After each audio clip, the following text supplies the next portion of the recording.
lancer sa franchise ou avancer comme indépendant. Je vais vous présenter les deux intervenants qui sont à mes côtés. Et privilège de l'âge, on va commencer par M. Barbu, ça fait Vincent Fouché. Je vais vous demander, ce monsieur a été longtemps président d'un groupe, un grand groupe de minoterie. Est-ce que vous savez ce que c'est que la minoterie? Non? Moulin. Alors, je vais vous donner la réponse. Minoterie, c'est un moulin. Donc, l'objectif, c'est d'acheter du blé, du bon blé, et puis de faire de la farine qui va être utilisée soit en boulangerie, industrie, ou toute autre utilisation. Voilà. Donc, tu es resté dans la minoterie pendant environ 9 ans. Ah, oui, un petit peu plus, c'est ça, oui. Après, tu as été consultant. Tout à fait. Et depuis 1 an, bientôt, tu as repris un groupe de 3 clubs dans le sud-ouest de la France. Exactement. Qui s'appelle les Oceania Club. Oceania Club. Donc, pour les gens qui connaissent, une marque de réputation de très beau club dans le sud-ouest de la France. Ravi de te recevoir aujourd'hui. Merci. Et puis toi, Guillaume, tu es un papa, 4 enfants, passionné de sport.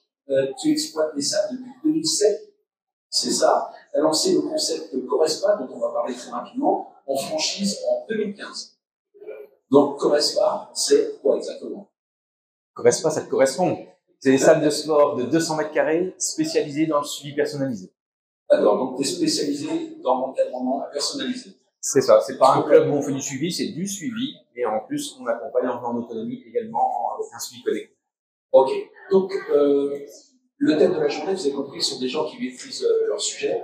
On va aborder une réflexion sur la pertinence du choix du modèle économique et notamment du choix de la franchise ou pas aujourd'hui, puisque vous avez compris, il y a une personne qui s'est lancée comme indépendant et l'autre qui essaie de développer une franchise depuis quelques années. Et on va essayer de mettre ces deux trajectoires en perspective. Donc on va pas parler forcément de vos marques respectives, mais plutôt de vos choix stratégiques et opérationnels. Ça marche? On va commencer par le plus jeune, puisqu'on a présenté plusieurs premiers. Le petit jeune, on va lui demander, Guillaume, d'abord, est-ce que tu peux nous expliquer la différence entre une franchise et une licence de marque? Oui, très bonne question, parce qu'on dit franchise partout, mais dans notre secteur, il y a plus de licences de marque que de franchise d'ailleurs. Donc, les 3 critères, la franchise et la licence de marque ont des signes distinctifs. On connaît d'une manière plus classique, signes distinctifs, une PLV, unité sur lieu de vente, des couleurs, un logo, la partie des machines. Ça, c'est la partie basique qu'on peut voir. Par contre, il y a 2 autres critères qui ont la franchise, mais qui n'ont pas forcément la licence de marque. C'est la loi Doumain qui est derrière ça, qui a régi ça d'après-guerre.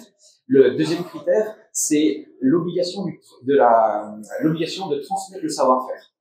Une franchise, tout est sur le savoir-faire, donc tous les process. Ce que je dis, c'est pas pour autant que les licences de marque ne le font pas. Mais par contre, ils n'ont pas du tout l'obligation.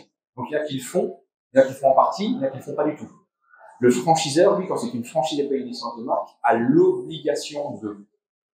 Et le deuxième critère, j'ai horreur de ce mot-là, mais c'est le mot de la loi Doumain, ça s'appelle l'assistance permanente. Dit avec mes mots à moi, ce sera tout ce qui va être audit et d'être disponible. D'accord. Si on prend, j'aime bien donner un exemple, c'était Keep Cool et l'Orange Bleu. Bon, on vient pas pour parler de nos marques du tout. Keep Cool à l'époque était aussi une licence de marque et Guy Delisle à l'époque a fait le choix de transformer en franchise et il a même perdu certains licenciés. On dit mais il est fou. Non, c'était un choix stratégique et c'est un peu tout ce qu'on va discuter aujourd'hui. Pourquoi avoir fait ce choix-là ou pas et quels sont les avantages et inconvénients. À mon sens, l'intro et la conclusion, il n'y a pas mieux d'un côté ou de l'autre. Ça dépend ce qu'on veut en faire. Est-ce qu'on a l'obligation d'avoir soi-même un nom en club, en propre, quand on lance une franchise ou une licence de marque? Alors, je vais à chaque fois parler de uniquement ce que je connais. Donc, je vais dire, parce que c'est très juridique. Donc là, je parle uniquement en France. Ce que je veux dire, je ne sais pas si c'est valable en Europe et je ne sais pas si c'est valable dans le monde. En France, l'obligation, c'est minimum 2 unités pilotes. Si je peux dire un mot, ce qui me semble tout à fait logique, puisque l'objectif, c'est quand même de prouver par A plus B son savoir-faire. Ok. Vincent, toi, est-ce qu'à un moment, tu as travaillé, je crois, dans ton ancienne vie, tu as travaillé pour une franchise? Alors, tout à fait. Moi, je me suis occupé d'un groupement de boulangers qui s'appelait Banette, ceux qu'on connu. Je me suis occupé pendant près de 10 ans de la commission marketing, donc je connais un petit peu le dossier. Il y avait des contrats de master franchise et des licences de marque. Un mix de tout ça. Donc, je connais bien et je vois bien les intérêts qu'il peut y avoir à aller aussi sur ce système-là. Alors, pourquoi tu n'as pas choisi, quand tu as désiré réinvestir une partie de ton investissement, pourquoi tu n'as pas choisi d'intégrer une franchise alors, puisque tu connaissais les atouts d'une franchise?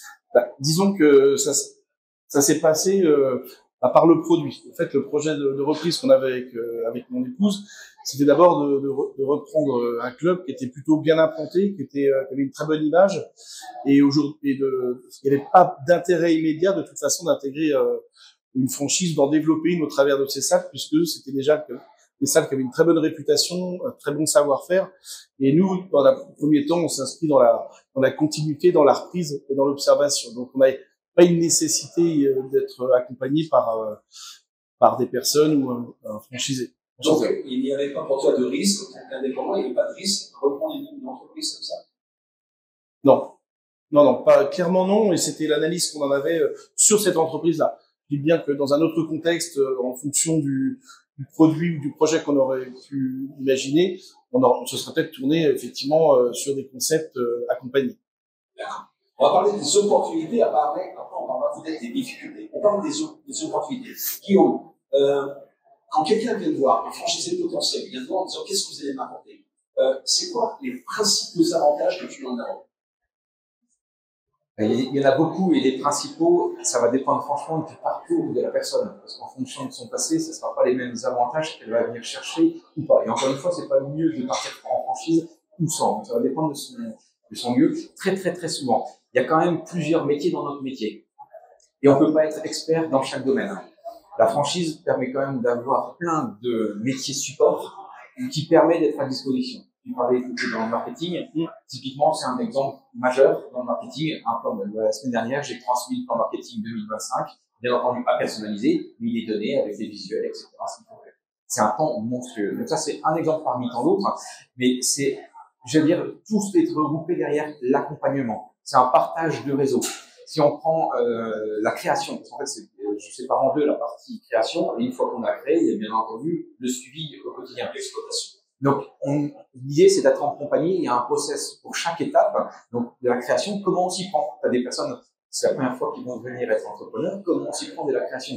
Donc, comment on fait pour prendre un local? Quels sont les paramètres? Et l'énorme avantage, si j'en ai un seul à choisir et à mettre, c'est le modèle économique. C'est qu'aujourd'hui, on a un modèle économique qui est fait, qui a fait ses preuves, qui va bien sûr évoluer. Et demain, quand tu parles de rien, le modèle économique n'existe pas. Donc, aujourd'hui, on a un modèle économique qui est là, qui existe et qui a fait ses preuves. Aujourd'hui, c'est quand même pas pour rien qu'il y a plus de 60% de franchises dans notre secteur du fitness, surtout en France, pour des questions fiscales. Et c'est également l'intérêt de quand même prendre moins de risques. Et c'est encore une fois pas forcément la seule solution, pas forcément la meilleure en fonction des cas. Ok, Jean. Justement, qu'est-ce qu'il faut comme motivation, Vincent, pour trouver des avantages à rester indépendant, garder cette liberté, c'est un coût quand même. Effectivement, moi je vais parler de nos clubs océaniens, mais c'est des clubs déjà d'une certaine taille. Donc on a Tu peux rappeler les surfaces, s'il te plaît? Ouais, Océania, c'est 3 salles, Dax, Bayonne et Mont-de-Marsan. On a un peu plus de 8500 adhérents. Bayonne, 2600 mètres carrés, 2002 à Dax et à peu près 1800 mètres carrés à Mont-de-Marsan, avec des espaces aquatiques, small training, cardio-muscu, RPM et des salles de cours collectifs et de cours de bien-être. Donc c'est vrai que c'est des grands complexes. Donc on était déjà équipés avant qu'on reprenne au terme on avait des gens à la direction financière, RH, personnel à com, réseaux sociaux. C'est vrai que tous ces fonctions support qu'une entreprise, quand on est seul, bah là on avait déjà ces savoir-faire. Donc mon épouse et moi aussi, par nos expériences passées, nous permettait vraiment en termes d'accompagnement des salles. Alors on était bien staffés. Et je rejoins ce que tu disais, Guillaume. Effectivement, quand on est seul et qu'on part dans une aventure entrepreneuriale, souvent on a un savoir-faire, 2 savoir-faire, mais de là à tout maîtriser, c'est très compliqué. Et effectivement, toutes ces zones non maîtrisées, il y a un certain risque. Et ça, il faut savoir le mesurer.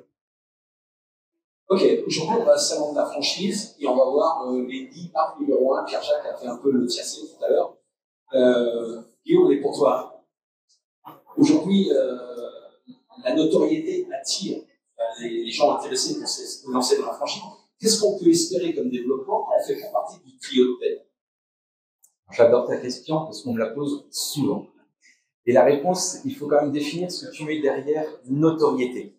Parce que tu as des personnes qui vont dire notoriété, ça va être le nombre de clubs, nombre d'adhérents, donc je peux aller partout en France quand je veux. Bien sûr, la visibilité à la télé, voilà, c'est ça. Donc ça, cette première partie que j'appelle notoriété, je l'entends tout à fait, et contre ça, je cherche même pas à lutter. C'est pas mon cheval de bataille du tout. Il est fou, oui, peut-être. Par contre, on peut complètement, c'est pas lutter. Moi, je cherche pas à lutter. Moi, je cherche à vivre et à faire vivre et à exposer tout. Et pour exposer tout, servir au mieux mon client. Il y a beaucoup de choses qu'on peut faire au niveau local. Et au niveau local, d'être nettement plus petit, aujourd'hui, à Vassois, c'est 5 clubs. 200 mètres carrés. Ça n'a strictement rien à voir en termes de taille. On parle déjà d'aparté, mais c'est des fitness et donc de notoriété. Moi, mon ambition 2035, écoute bien, c'est d'aller chercher 30 clubs. Je faisais partie d'un réseau, je vais pas le citer, où je passe devant eux, il dit Guillaume, t'as oublié un 0. Et je fais non. Moi, c'est pas 300 clubs que je veux faire. 300 clubs, je sais faire. C'est une levée de fonds, c'est prendre tel risque, c'est un investisseur qui va gérer derrière. Mon objectif, c'est 30 clubs, t'as bien entendu.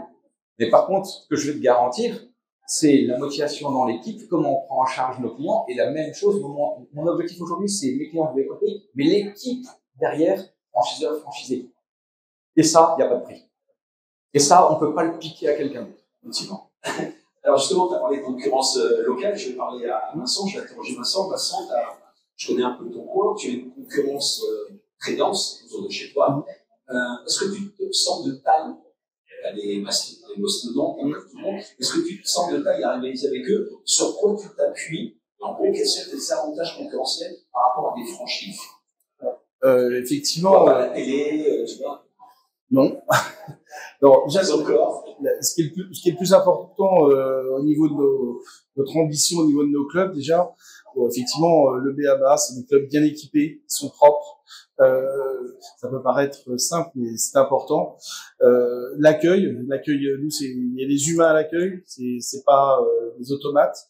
Après, on a beaucoup de personnel, on fait beaucoup de cours collectifs, beaucoup d'accompagnement sur le plateau.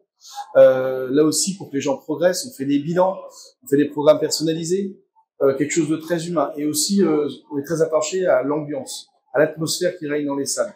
Et ça, c'est l'implication de tous, et aussi de nos adhérents qui sont attachés à l'image de marque, à l'image d'Océania Club. Et ça, on le cultive. Et je pense que par rapport à des goûts, par rapport à des franchises qui sont parfois un peu impersonnelles, mais qui sont semble-t-il très efficaces, qui ont du matériel, qui ont des tarifs très avantageux, et l'humain, et c'est très riche. Et aujourd'hui, beaucoup de gens viennent rechercher ça. Est-ce que c'est un secret industriel de partager avec nous, pour donner une ordre d'idée, tu vois, le nombre d'adhérents que tu peux avoir dans un club, du plus gros, pour se donner juste une idée aux gens qui nous écoutent? Océania Bayonne, on a à peu près 4500 adhérents. 4500 adhérents. Je répète, 4500 adhérents. Et on a un abonnement classique qui a une formule à 95% de nos adhérents qui est tout compris à 59 €. 59 €. Voilà. Okay. Et après, ce qui fait vraiment la différence, c'est vraiment l'atmosphère, l'accompagnement. Je le redis, ça c'est vraiment quelque chose de différenciant et pas seulement le tarif. Une question qui vient comme ça à l'esprit. Est-ce qu'on peut faire de la qualité? Est-ce qu'on peut faire de la prise en charge quand on fait de la volumétrie? C'est le principe des locaux. Si on fait beaucoup de monde, pas cher. Toi, tu fais beaucoup de monde, cher. C'est l'humain. Nous, c'est à Bayonne, on a quasiment 25 salariés. Donc effectivement, on s'occupe de tout le monde, on s'occupe des gens, on a des temps d'accueil dans chaque cours collectif, de un quart d'heure avant chaque cours collectif pour accompagner les premières personnes. On fait des workshops, on anime le plateau, on fait plein de choses au quotidien, des animations qui sont festives, tout ça pour créer. Voilà, je pense que effectivement c'est un coût. Mais moi, je vois pas ça comme un coût, je vois ça comme un investissement vers la qualité qu'on peut véhiculer au sein d'Océania. Et que tu revendiques, qui est ton ADN. C'est notre ADN avec Majuba, c'est surtout le plaisir de nos adhérents et de les voir sortir de cours, parce que nous on s'entraîne avec eux, on participe au cours avec eux, mais c'est ces côtés positifs. Quand vous avez le sourire des gens quand ils sortent d'un pump, d'un côté RPM ou bien de l'aqua ou en sortant du sauna, nous c'est notre bonheur à nous et de nos adhérents et de nos salariés aussi. De satisfaction. Tu te fais un prix pour les t'entraîner chez toi? J'ai un accès VIP. Guillaume, quand on va au salon de la franchise, les gens se ruent sur les groupes, comme ça, pour les se faire renseigner, etc. Mais la question, c'est quand on est un groupe comme le tien, qui n'a peut-être pas l'envergure, on va dire, des 5 premiers nationaux, ou européens, comment on cherche ces franchisés? où est-ce qu'on va chercher chez ce franchisé ces gens susceptibles de te suivre, de te faire confiance? Où tu es toi? Alors, c'est différent et c'est la même chose à la fois. Si je suis là, c'est pas pour rien aujourd'hui. Donc, mon personnage, la cible type que je cherche, c'est tant des coachs sportifs, mais qui veulent avoir la notion de business. Aussi, aujourd'hui, coach sportif, on estime qu'on a environ 20 000. Mais le souci, c'est qu'ils n'ont pas forcément les apports financiers. Pourtant, un Corespa, si je peux me permettre, sur 200 mètres carrés, c'est 200 000 euros et les banques vous suivent avec un apport de 40. Donc, c'est pas monstrueux non plus. Et donc, c'est possible. Et comme moi, je suis venu là, je suis pas un fils à pas, on peut trouver des solutions. Donc, on peut les trouver dans les salons. Si j'ai un scoop à donner, c'est la première fois que je vais aller au salon de la franchise, parce que si tu connais les centres, je serai présent. Mais par contre, si tu rigoles ou si tu rigoles pas, je serai présent sur un 6 mètres carrés. Donc, ça va répondre à ta question par rapport à des 200 mètres carrés. Et mon concurrent qui est en face. Alors, c'est rigolo de voir dans le fitness. Moi, j'y vais chaque année. Toutes les années, le fitness n'est pas représenté. Et c'est très rigolo de voir aussi la stratégie des plus gros qui ont d'autres moyens et pourquoi ils y sont pas. Et moi, cette année, tu vas voir arriver, allez, scoop, tu le donnes pas au mois de mars, mais globalement, l'idée, c'est d'être différenciant. Donc là, l'idée qu'on a sortie cette année, c'est d'arriver avec un masque de réalité virtuelle et d'aller se plonger. Donc, c'est-à-dire, on va trouver des solutions pour attirer, mais c'est également, on va montrer qu'on est différencié. On est plus petit, mais on n'est pas forcément moins bien. Donc, en fait, ça dépend où tu vas mettre le curseur. Et encore une fois, là, moi, dans tes propos, Vincent, moi, je me retrouve complètement. Je suis franchiseur, mais l'état d'esprit, encore, je suis beaucoup de franchise, on a cette même notion d'aller chercher cette convivialité. Et c'est ce qui va faire la force. Et il y en a un point, j'aimerais bien aussi avoir ton avis, si je peux me permettre de questionner Vincent, mais la force, parce que là, je te rejoins et je pense qu'on a 3 gros clubs. Quand tu me dis le nombre que tu as, Corespa, pour donner une idée, c'est 300 clients et il y a 5 clubs. Donc, ça veut dire que tu en as plus que moi, je suis franchiseur de 5 clubs. Donc, c'est l'agilité qu'on a. L'agilité, et si en plus vous avez une équipe de geeks, bah, vous pouvez mettre des trucs de geeks pour passer du temps dans la relation avec les personnes. Les grosses structures qui ont une inertie de malade depuis certains temps et qui ne peuvent pas bouger, ça, c'est embêtant dans notre milieu. Et j'ai retenu la phrase, on peut être petit et bien. On peut être petit. Okay, mon nom, c'est le grand. Hein. Vincent, on va parler des RH, on va parler de recrutement. Est-ce que c'est plus facile d'embaucher quand on est un club indépendant? Est-ce qu'on est plus sexy par rapport aux gens du marché que de rentrer dans une franchise? Est-ce qu'on a plus de plans de carrière ou moins de plans de carrière via un groupe reconnu? Parce que 25 collaborateurs dans un club, c'est énorme. Bah, la question, elle est, comment dire, à nous, en tant que club indépendant, effectivement, de garder un peu le leadership en termes de qualité de locaux, d'enseignement, d'investissement, que ce soit au travers des marques avec lesquelles on collabore. Et ça, c'est important. Après, encore une fois, c'est d'être assez sexy pour être the place to be et pas être un numéro dans une franchise ou dans un groupement quel qu'il soit. Après aussi, en termes de plan de carrière, on peut tout à fait comprendre une certaine sécurité pour des collaborateurs qui préfèrent aller dans des grandes institutions parce qu'effectivement, les plans de carrière sont plus tracés que chez nous où c'est un petit peu, faut qu'il y en ait un qui sorte pour qu'on prenne une place. Hein. Mais effectivement, on peut imaginer un de ces jours, peut-être avec un développement de nos salles Océania, avoir l'opportunité pour certains collaborateurs de grandir au sein de peut-être futurs clubs. Une question un peu perso, est-ce que tu penses que les salaires chez toi sont supérieurs à ceux dans une franchise? Spark, Pacific, etc. Est-ce qu'ils sont mieux rémunérés? Ou mieux reconnus? Je veux dire, oui, un petit peu. Mais on peut pas non plus se permettre, compte tenu de la concurrence qu'on peut avoir et autres, que ce soit vraiment, vraiment différenciant. Là encore, au même titre que pour nos adhérents, c'est aussi à nous, dans nos structures, avec nos managers, nos GFM et autres, d'être suffisamment sexy pour pouvoir attirer ce public et pas seulement pour une rémunération, mais aussi pour une reconnaissance et puis un peu de les laisser libres. Parce que là aussi, chez nous, on laisse un peu de liberté à nos collaborateurs dans leur façon de s'exprimer, leur permettre de faire des cours freestyle. Ils ont tous des spécificités, des préférences et on essaie de les accompagner dans ce sens-là. Donc là, on quitte la rubrique opportunité, on va parler un peu des risques on va parler des relations avec le franchiseur. Tu as dit tout à l'heure, on peut profiter des savoir-faire. Justement, est-ce que le franchisé qui rentre avec toi a son mot à dire? Est-ce qu'il peut mettre en application tout ce qu'il a appris dans une carrière précédente, parce qu'il était lunetier, parce qu'il était garagiste, parce qu'il était industriel. Est-ce qu'il a son mot à dire ou est-ce que c'est un diktat de ta part? Non, on l'écoute pas. Alors, ta question, je ne sais pas d'où elle te vient, mais elle vient souvent, et je pense que c'est la mauvaise image de la franchise. D'après-guerre, c'est vrai qu'il y a des franchiseurs qui avaient une idée, mais encore l'idée, elle reste à discuter. On n'y touche pas trop, on le fait pas évoluer, on le voit même pas, on ne sait pas qui c'est, mais par contre, derrière, il y a des royalties qui vont Alors, j'interviens. Il y avait un grand groupe, on disait, le franchiseur, on le voit 2 fois. Le premier jour, on signait sa licence de marque, et la deuxième fois, c'est le jour du procès quand on sort du groupe. C'était pas une joke, mais c'était vrai. Oui, et donc ça nous colle à la peau. Et pourtant, même une petite structure comme la mienne, avec des générations, je viens de passer mes 40 ans, je pense que ça reste. Et ça, c'est embêtant que ça reste. Alors, ça reste, c'est embêtant, mais en même temps, je pense que dans les très gros groupes, plus on grossit, mais ça, je l'affirme pas, parce que je n'y suis pas, mais c'est quand même ce que j'entends très très souvent. Et ça peut se comprendre. Naturellement, les échanges sont plus difficiles. Bon, en tout cas, c'est pas les mêmes méthodes, les mêmes moyens.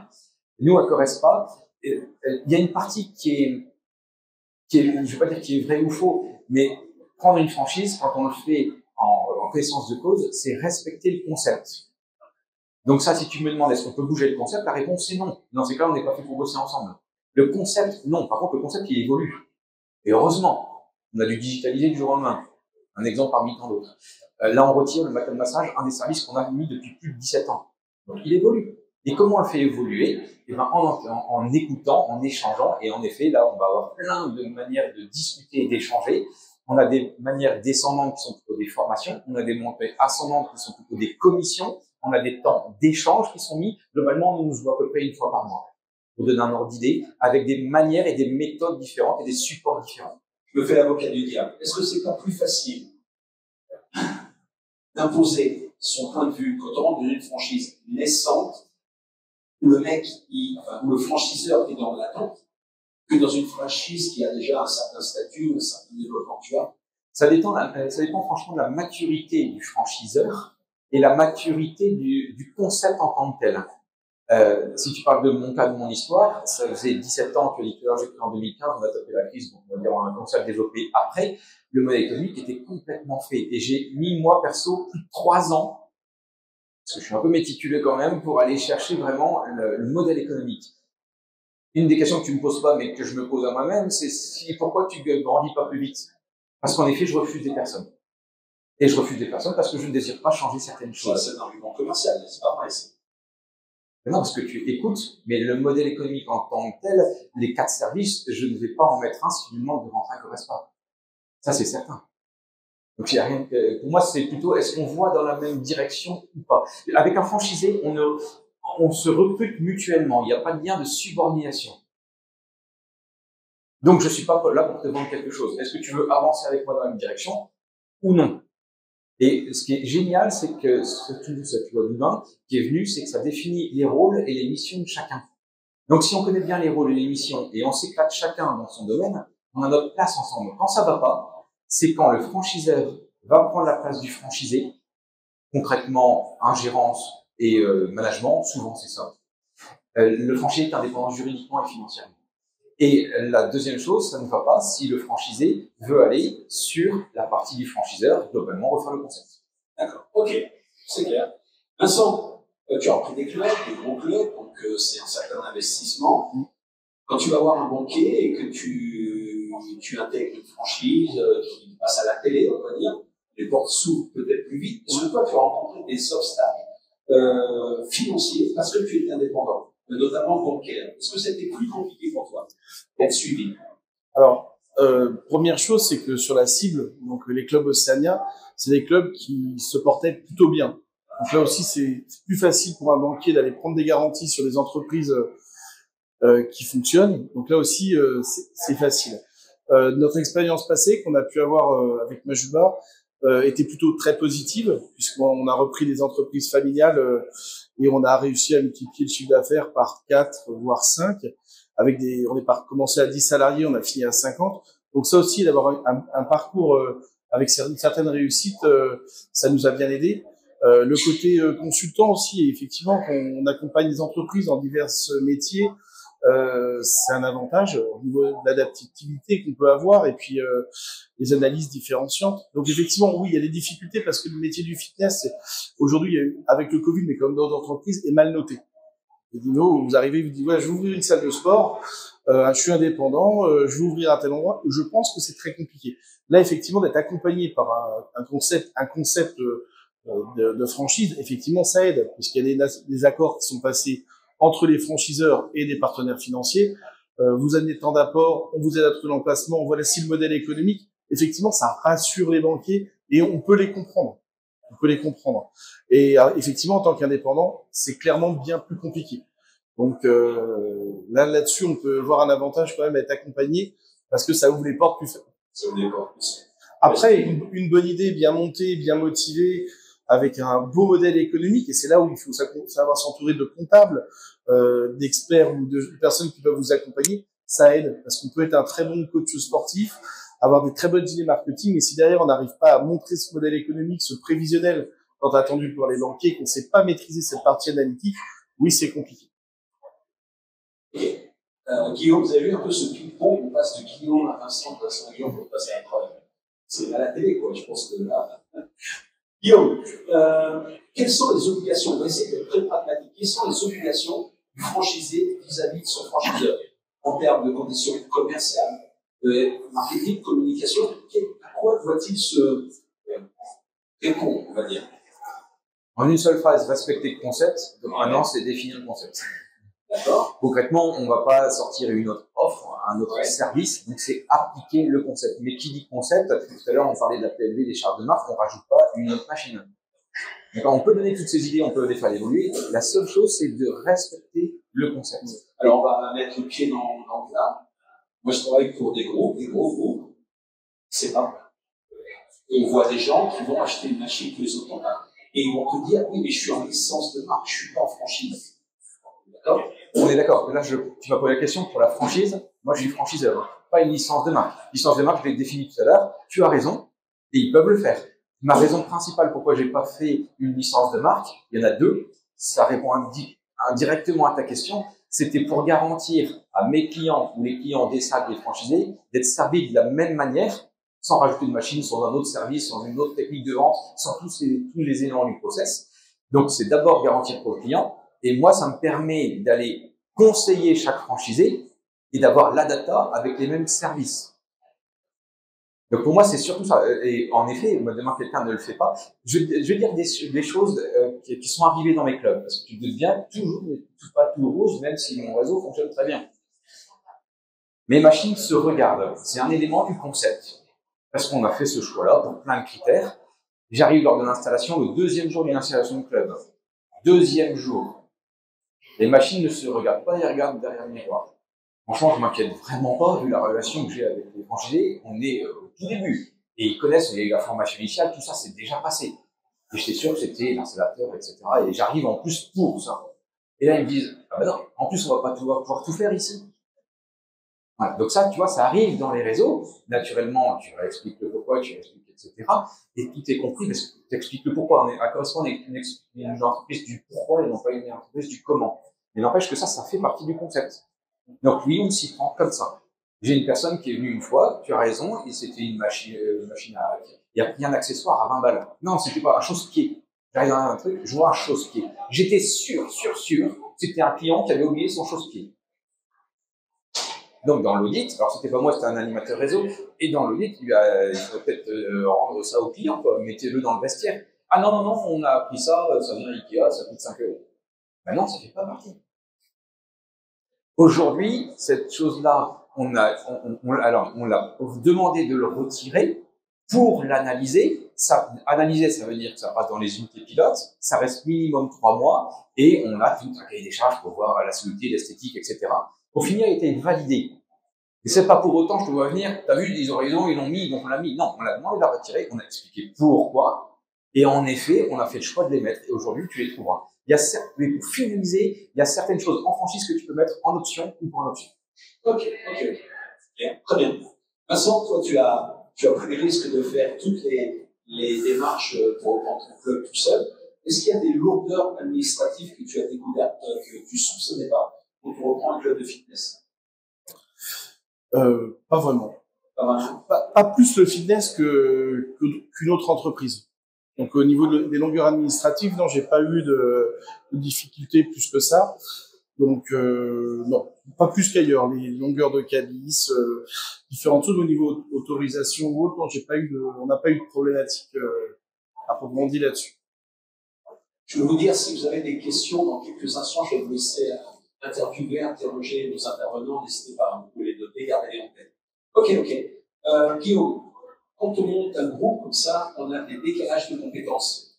On a des gens qui sont comme Vincent pour un background long comme le bras, puis il y a des jeunes entrepreneurs qui ont 18-20 ans, c'est leur des fois peut-être leur premier métier.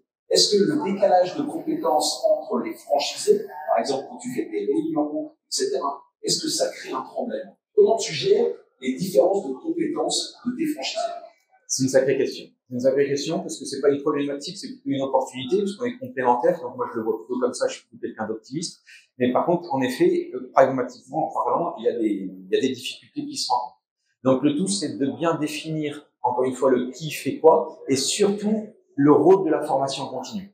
Parce que au niveau de la formation continue, c'est hyper intéressant parce qu'on va pouvoir personnaliser les choses, donc répondre à des besoins spécifiques. Les audits voient les opportunités, les faiblesses et donc de travailler sur les faiblesses. Ça, c'est la raison plutôt très pratique. Par contre, qu'est-ce qui permet de surmonter tout ça? Alors, te connaissant, je pense que tu vas bien aimer ma réponse, mais c'est la culture d'entreprise. C'est la culture d'entreprise parce que derrière tout ça, nous, avec Sport, on n'a pas le droit à l'erreur. On a l'obligation à l'erreur.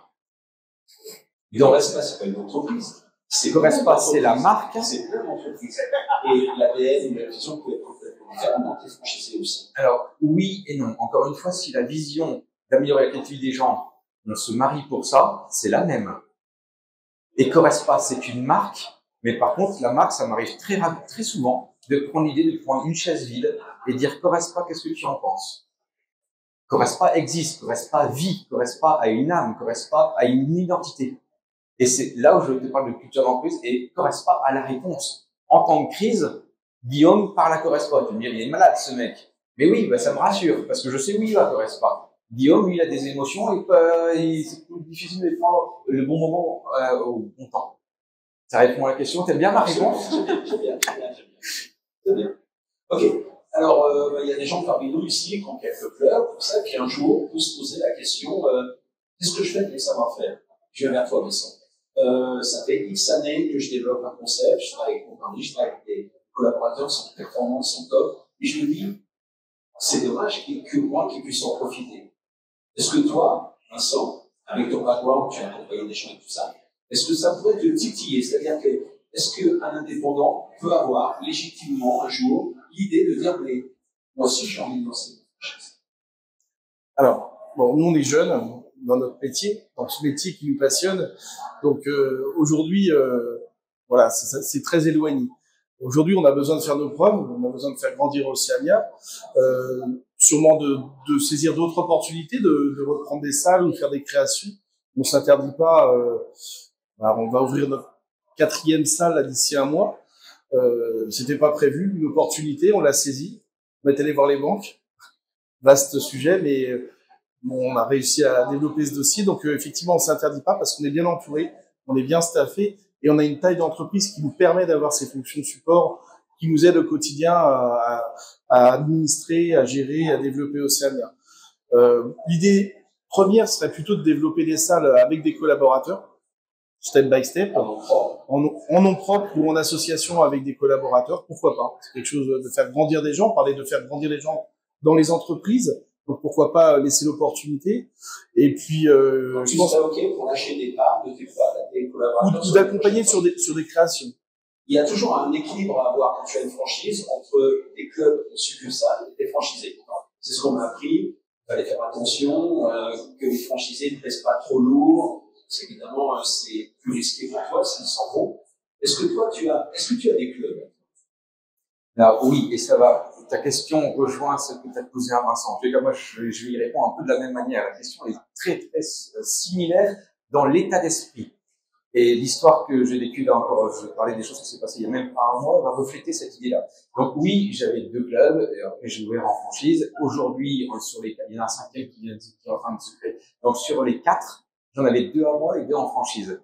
Et le système inverse existe. C'est-à-dire que Martin, qui était franchisé, à Marc, un club qui fonctionne très bien, toc toc toc, Guillaume, j'ai envie de bosser avec toi. Martin, on bosse déjà ensemble, t'es déjà franchisé, je suis franchiseur. Hein. Ouais, mais t'as fait une équipe, je veux en faire partie. Mais t'en fais partie. Non, j'en fais partie, mais avec cette différenciation qu'il y a. Et Martin m'a demandé, lui, il m'a demandé de rentrer dans sa structure. Donc là, c'est la question aussi inverse. Moi, t'écouter, je suis toujours indépendant aussi, hein, parce que un franchiseur a été, et il est dans l'âme aussi un indépendant. Donc là, tu vois, tout d'un coup, il y a une structure où je reprends, mais pas dans mon but de le racheter du tout, et pas parce qu'il ne va pas du tout. Donc là, ici, on est 3, là, et on a découvert un nouvel modèle économique. Donc là, tu te dis, je rentre un associé. Nous, à Correspa, j'ai cette volonté-là en interne, sortie de Covid, un salarié vient me voir, il dit, Guillaume, je veux travailler avec toi. Même chose, bah, tu travailles déjà à Correspa. Non, je veux travailler avec toi. Bah, c'est ce qu'on fait. Non, je veux créer un club. Ah bon. Donc là, ici, tu as Sébastien qui est manager d'un club, qui veut créer le 2e, et tu as un salarié d'un autre club qui vont s'associer pour créer le 4e. Mais alors là, la famille, elle s'agrandit. C'est juste royal. Et notre rôle, alors on va me dire, il idéalise ce mec-là, c'est l'humain qui doit gérer. Oui, c'est ça. Aujourd'hui, c'est ça qui m'éclate, de se dire, on a racheté des clubs, pour donner un ordre d'idée, moi j'étais tout seul dans mes clubs, c'était en EURL, j'ai ouvert mon capital, parce que tout seul, je peux rien faire. Et donc, aujourd'hui, c'était un stagiaire qui est devenu salarié, qui est devenu associé et qui est aussi animateur réseau. Les 2 structures, c'est ça. On a un qui me demande d'être acheté et là, on continue en propre. Donc, la franchise ou en propre ou être investisseur, il y a des structures où je suis même investisseur, mais je ne suis pas gérant. Je ne sais pas si ça vous parle et si vous êtes à l'aise avec tout ça, mais c'est aussi un modèle économique qui est tout à fait jouable, faisable. C'est une aventure humaine. Je parle à Vincent plus particulièrement. J'ai un ami qui a des restaurants. Et le problème d'un restaurant, c'est que quand le chef part, les crabes en embrouille. Tu vois, c'est compliqué. Donc lui, systématiquement, dès qu'il monte un restaurant, il donne un gros paquet de parts à son chef cuistot. Et donc, il est sûr que le restaurant va tourner. Est-ce que toi, ces genres de choses, j'ai cru comprendre à travers leur investissement? Alors, moi, je viens d'un métier donc de l'agroalimentaire, la meunerie et la boulangerie. On est dans l'artisanat, le compagnonnage, l'artisanat, les apprentis. Moi, j'ai cette culture d'entreprise où effectivement, on a eu des gens qui étaient apprentis, qui étaient salariés, qui ont été responsables. Et l'idée, on peut pas toujours les gens, il faut les aider à grandir. Dans notre métier de meunier, nous, on accompagne ces gens-là à s'installer, à créer leur propre entreprise. Je crois que ça va pas quitter, même si aujourd'hui je fais une petite pause, et je pense que demain les très bons collaborateurs qu'on pourra avoir si Osania continue de fonctionner et autres, là aussi dans un rôle un peu capital risqueur, investisseur, de pouvoir accompagner des gens sur des opportunités de croissance externe, oui, ce sera quelque chose qu'on pourra imaginer. C'est un modèle que j'aimerais développer. Ok, et dernière question avant de vous laisser conclure. Guillaume, quand tu as un franchisé potentiel qui vient, est-ce que tu conseilles de plutôt voir une reprise de club ou construire un nouveau club? Reprise de club, j'ai arrêté. Reprise de club, t'as arrêté. Je l'ai étudié quelques fois, mais après, encore une fois, c'est par rapport à mon modèle économique. Il faudrait comme par hasard que ce club fasse entre 180 et 200 mètres carrés. Je pense que t'en élimines pas mal. Comme par hasard que l'effet d'enseigne, le parking et enfin, tous les critères soient là, je pense que tu en retires plus de 99. Et une fois que c'est dedans, tu es censé payer quelque chose, parce que ça a un coût. Je vais arriver en disant, les machines, on les dégage tous. Le sol, voilà ce qu'on fait, et la peinture, voilà ce qu'on fait. Aucun intérêt. J'ai oublié de répondre à ta question. Souvent, l'équilibre franchiseur-franchisé, il y a beaucoup qui jouent sur la règle un peu un tiers. J'étais comme ça un petit peu au début, j'ai levé mes clubs, j'en ai fait 2, j'en attends 8 d'autres à côté. Moi, j'ai complètement changé d'état d'esprit. Parce que le plus important, c'est l'état d'esprit d'entrepreneur qu'on veut cultiver et qu'on veut mettre en place et qu'on va vivre dans notre vie. Justement, alors, un mot pour conclure. Je vais laisser la parole à Vincent, peut-être. Comment tu résumerais ton choix de t'être lancé en entrepreneuriat indépendant? C'est quoi ta conception du métier d'entrepreneur? C'est quoi un entrepreneur? Qu'est-ce qu'il met sur la table? Quels sont les prix qu'il doit avoir? quel message il fait passer? Comment il fait pour motiver les gens? Bah, moi, tout d'abord, ce qui m'anime, c'est une certaine liberté. Liberté de pouvoir assumer ses choix, qu'ils soient des réussites ou des échecs. Hein. D'ailleurs, on apprend toujours plus de ses échecs que de ses réussites, mais c'est aussi de se remettre en question, parfois seul, parfois accompagné, d'aller chercher des ressources. Voilà, moi, c'est sur mon côté entrepreneur, entre guillemets indépendant, mais pas seul. Hein, j'insiste là-dessus. Bah, c'est cette liberté d'entreprendre. Voilà, c'est d'assumer ses choix, voilà. C'est ce qui me plaît ce qui m'anime le plus. Et c'est bien de travailler en couple. Parce que je crois que, c'est pas secret, Majuba, c'est la dame qui est là. Je crois que vous partagez un peu, vous partagez les tâches, c'est ça? Oui, complètement. Parce que chacun a son domaine d'activité pour pas empiéter, même si j'encombre beaucoup. Est-ce que c'est un atout? On se demandait, est-ce que c'est un atout de travailler à deux? Parce que, pour revenir, c'est un métier quand même qui est tellement coûteux en temps, on travaille le soir, on travaille le week-end. Si le couple n'est pas raccord, tu vois, c'est compliqué. Alors, je reviens sur le métier de l'artisanat. Hein. C'est difficile, je pense, dans des couples quand les deux ne partagent pas cette même passion. C'est difficile, même en termes de vie familiale avec les enfants et autres, parce que le sujet, il s'arrête jamais. C'est le week-end, c'est la nuit quand on ferme les yeux. Et voilà, donc ça, effectivement, voilà. Mais je crois que c'est aussi ça qu'on aime, cette liberté, de réfléchir. Mais j'avoue que c'est compliqué. Clairement, si vous voulez être tranquille, serein, ne soyez pas chef d'entreprise. Et toi, comment tu conçois ce métier? Alors, ça, c'est rigolo parce que je suis en accord sur tout sauf cette dernière question. Alors, moi, c'est oser et expérimenter, mais mon désir profond derrière, c'est ma qualité de vie. Donc, je partage pas du tout, enfin, en tout cas, je me sens pas visé du tout et je sais pas ce que je cherche. Travailler, t'as dit quoi? Nuit et jour, et le soir, et pas de vacances, c'est ça que t'as dit? Et tu bosses? Moi, je partage pas du tout. Non, là, j'ai pris un rendez-vous quand est-ce que t'es libre, j'ai la chance de partir les 2 prochaines semaines en vacances, donc je pars 2 semaines en vacances. Non, qualité de vie avant tout. Mais t'inquiète pas que j'ai trimé la première année que j'ai ouvert, hein. Je dis pas ça, ça se fait progressivement. Mais aujourd'hui, je préfère faire un moins, mais peu. Alors quand je dis qualité de vie, bien entendu, c'est pour moi, mais c'est aussi mes collaborateurs. 4 enfants, ma femme, c'est très rigolo. Elle est pas du tout dans le milieu. Elle est d'UXP. Elle comprend rien au business et elle s'en fout. C'est le côté positif, hein. Moi, je râlais, j'avais beaucoup de mal avec ça. Je rentrais le soir, t'as envie de donner un truc, elle s'en fout. Mais quand je dis elle s'en fout, c'est frustrant, hein. Vraiment frustrant. Aujourd'hui, c'est un atout, mais majeur. Parce qu'elle comprend rien aux chiffres et elle s'en fout, royal. Donc c'est juste génial de venir le déposer. Mon chéri, je t'aime et je t'accompagne. Ok, je fais quoi avec ça? Mais n'empêche que c'est royal. Royal. Donc, pour moi, entrepreneur, oui, on est passionné. Moi, je pense vraiment être quelqu'un de passionné. Mais franchement, qualité de vie, les amis. Autrement, burn-out. Hein. Je me rappelle, il y a quelques années, j'étais au salon de la franchise, j'écoutais discrètement comme ça, et tout le groupe qui expliquait leur concept à des potentiels franchisés, et avec le concept, vous n'avez rien à faire. Vous ouvrez, ça marche tout seul, et vous venez à la fin du mois pour prendre un chèque. Vincent, t'en es loin, toi. Alors, j'en suis loin, on a aussi une qualité de vie haute, mais nous, vraiment, c'est pas une contrainte. C'est-à-dire que de ce côté travail ou autre, je pense pas que ça en soit une. Effectivement, qualité de vie, on en a une, mais ça nous anime. Ce côté entrepreneuriat, c'est quelque chose d'avoir des projets, de monter des projets quotidiennement. Voilà. Et c'est là-dessus, on est en phase avec Majuba et nos enfants. On a aussi 4 enfants et on s'en occupe aussi. Mais voilà. Et ils partagent aussi, ils comprennent ce qui se passe dans les entreprises, on échange et voilà, c'est quelque chose qu'on vit familière, hein, en famille. T'arrives même à faire un peu de moto. Bah, pour aller visiter les salles, oui, c'est des moments où le téléphone ne sonne pas dans la voiture, donc c'est un bon moment de liberté aussi. Ok, bah écoutez, franchement, j'ai été ravi de vous interviewer. C'était un plaisir de vous entendre partager votre expérience, vos états d'esprit, votre motivation. Vous êtes motivés de la même façon tous les deux, sur des registres, des modes de fonctionnement différents, certainement. Mais en tout cas, c'est un régal de travailler avec des gens comme vous.